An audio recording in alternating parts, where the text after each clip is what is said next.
The clock had only just passed 2 a.m., but for Ryan the night felt endless. She lay curled on the bed, body hunched tight like a bounded cat, arms clutched desperately around her abdomen, the pain gnawed and twisted inside her.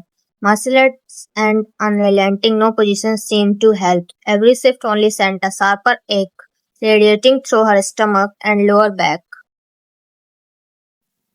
A muffled sob escaped before she could choke it back and she pressed her fist against her mouth, heart racing in panic. Don't let him hear. Don't let him hear.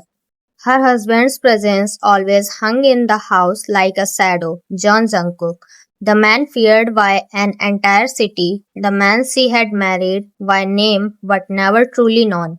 She avoided his gaze, avoided his touch, avoided letting him see any weakness, because weakness, she thought, had no place in his world. But the pain didn't care. It burned and clawed at her insides until fresh tears blurred her vision.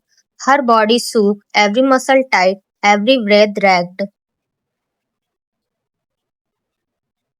As she buried her face into the pillow, sobbing quietly, muffling the sound as best she could. Still, the walls of the mansion seemed too thin, the silence too sharp, every whimper felt like it would carry down the hall, right into his ears.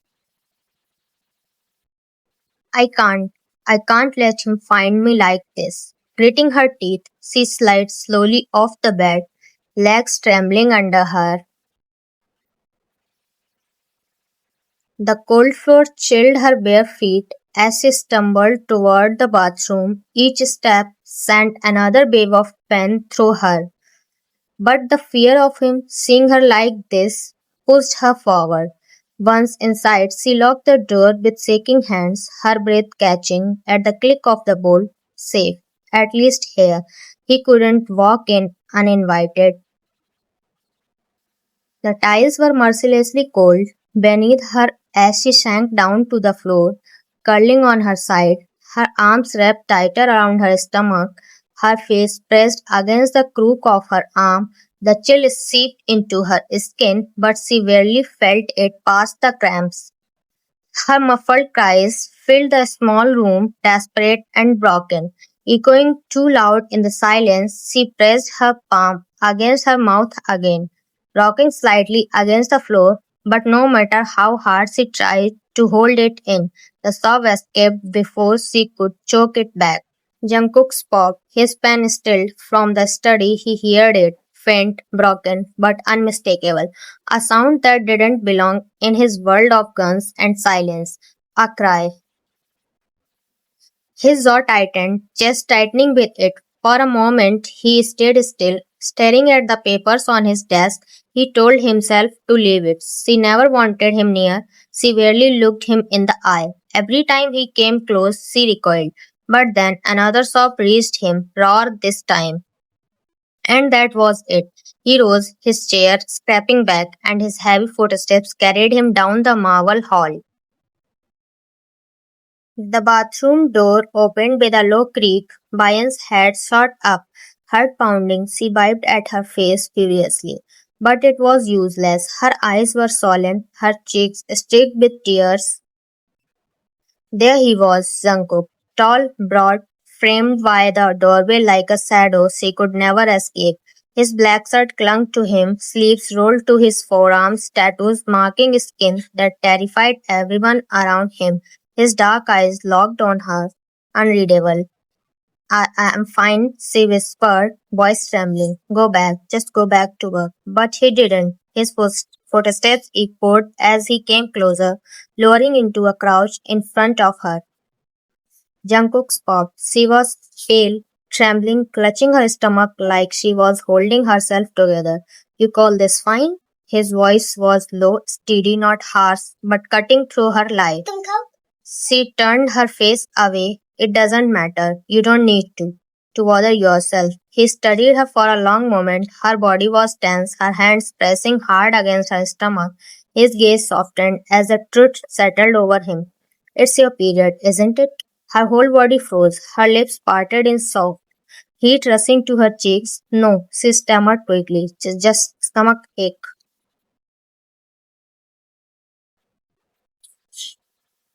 But he didn't look convinced. His hand moved slowly towards her, praying gently until his palm rested against her abdomen. She gasped, breath catching, eyes wide.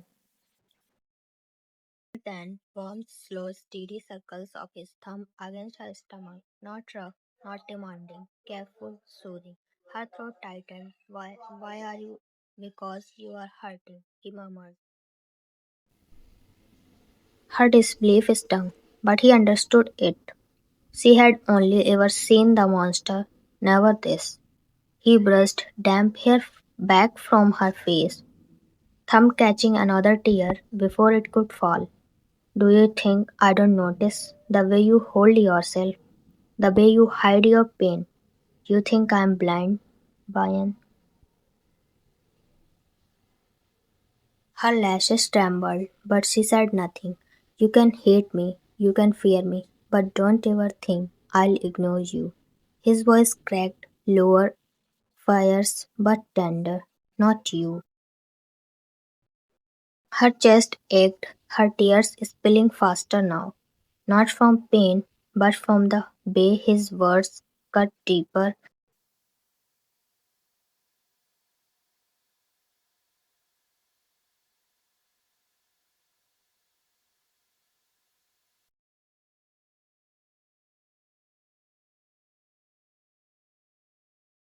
A faint smile tugged at his lips, but his eyes betrayed him. They were softer than she had ever seen. Maybe I don't like watching my wife suffer. Maybe I'm selfish enough to want you to need me. Her heart twisted. She tried to push him back, but instead her hand clutched weakly at his shirt.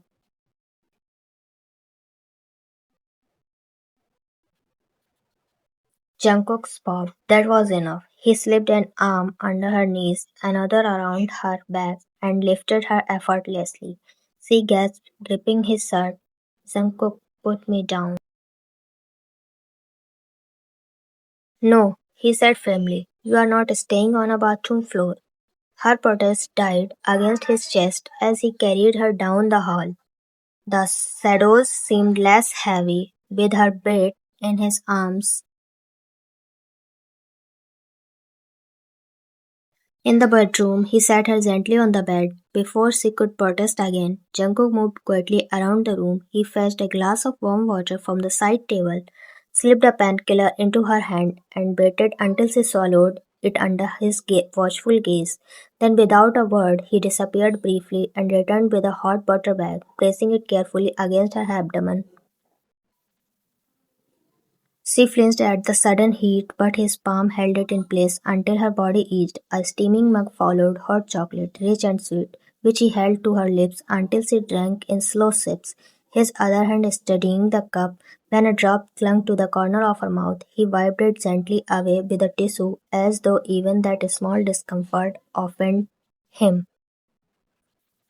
Once she finished, he set the dishes neatly on the side table, then drew the blanket up around her shoulders, tucking her in with a care that made her chest ache. Only then did he slip beneath the covers himself, pulling her carefully into his warmth, one hand returning to her stomach, moving in soothing circles, the other stroking slow lines down her back.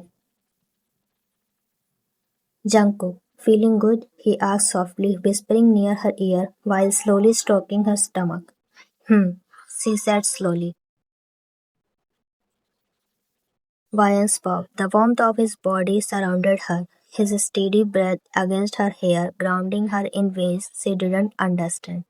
Each cramp that hit was dulled by the steady rhythm of his hand. She whispered weakly, You don't have to do this. I know, he murmured. His hand never stopped moving. But I want to. Her throat ached, her tears threatening again. Why now? Because I can't listen to you cry in secret, he said simply, not when you are mine. He felt her shiver at his words, her body slowly loosening against his. She didn't realize it, but this holding her, easing her pain, keeping her safe. This was the only time he felt like a man, not a monster. Brian, he whispered, forehead brushing against her. If you are in pain, you tell me. No matter what. Don't hide from me. She blinked up at him. I don't care if it's this. His hand pressed gently to her stomach or anything else. If anyone ever bothers you, touches you, hurts you, I will be there always. His voice dropped, rough with something deeper. Her chest tightened. It was not a love confession, not in the way she imagined. But it was more. It was a vow, a promise wrapped in concern, spoken in the only language a man like him knew. Protection. Her fingers clutched his shirt, pulling his just slightly, her voice trembling. And if it's you, that scares me. His eyes flickered sharp for a moment, then softened. He leaned down, lips brushing her temple in a fleeting kiss. Then I'll spend every night proving you don't have to be scared. Her tears slipped silently, but this time they were not born from pain.